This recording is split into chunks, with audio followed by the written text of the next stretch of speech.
So yeah, so Dr. Lackenstein is saying that it would be nice if we could add, car and weapon customization to some degree in State of Decay 3. That is something we thought about just the entire length of the franchise. Every time we make a State of Decay game, we always think about should we offer the player a lot of customization, a lot of control over their guns. I think like when we were working on State of Decay 2, I think that might have been when one of the Ghost Recon games came out with like this massive weapon customization thing. We looked at that and we're like, oh wow, this is really impressive. Like moving this weapon around, you can see it sort of explode into all of its parts. It was really, really cool. But at the end of the day, we decided in State of Decay 2 that a very detailed like weapon customization system like that would sort of if it offered you any kind of advantage, then every player would feel like they had to do it.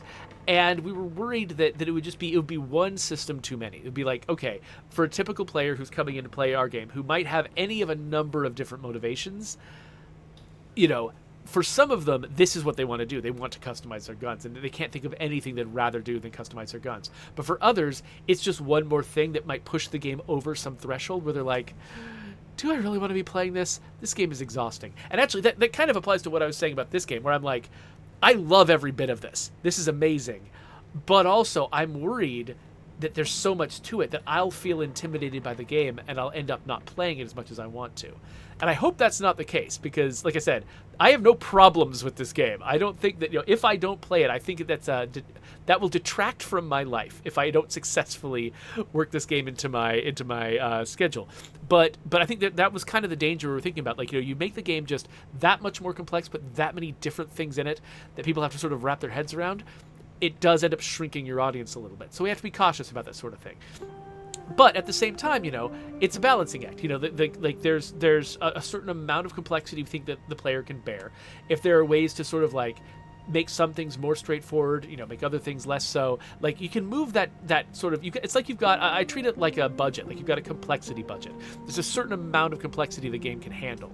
And you've got to decide where you're going to put that complexity budget. So I'm definitely not saying that, that we will never have a weapon modding system or a vehicle modding system in State of Decay. What I am saying is I think there were good reasons why we didn't do it in State of Decay 2.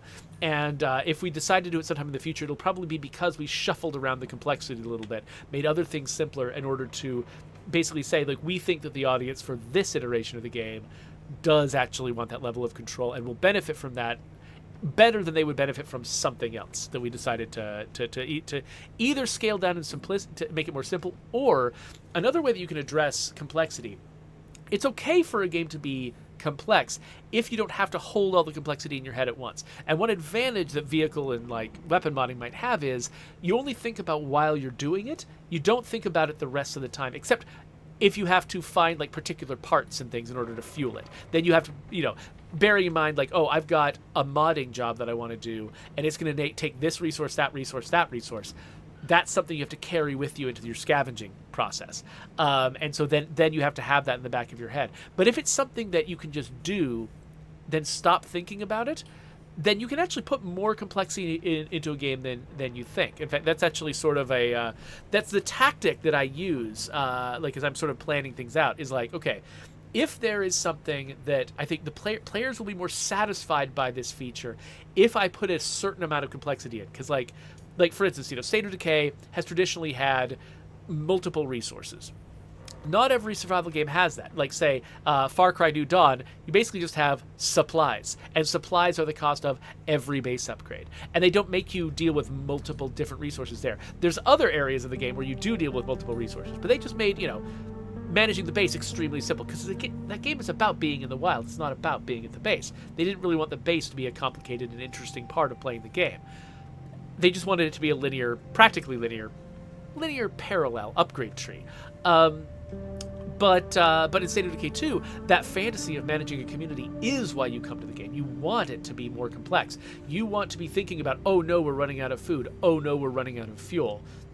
The fact that those are two different things you have to worry about, that puts you in the mindset of a zombie apocalypse survivor. And that's what you come to State of Decay 2 for. You come to it to get into the mindset of an apocalypse survivor. So if it was just supplies, that would be a much thinner version of that experience. And I think a lot of people want to be thinking about multiple resources. But that's complexity.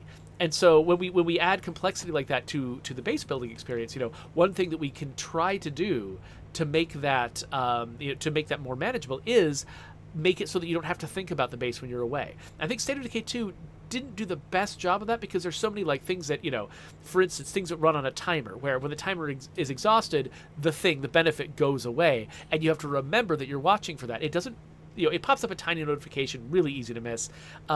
If you're not checking on the base all the time to see if your timers are run out, some of your benefits will run out and you just won't even notice.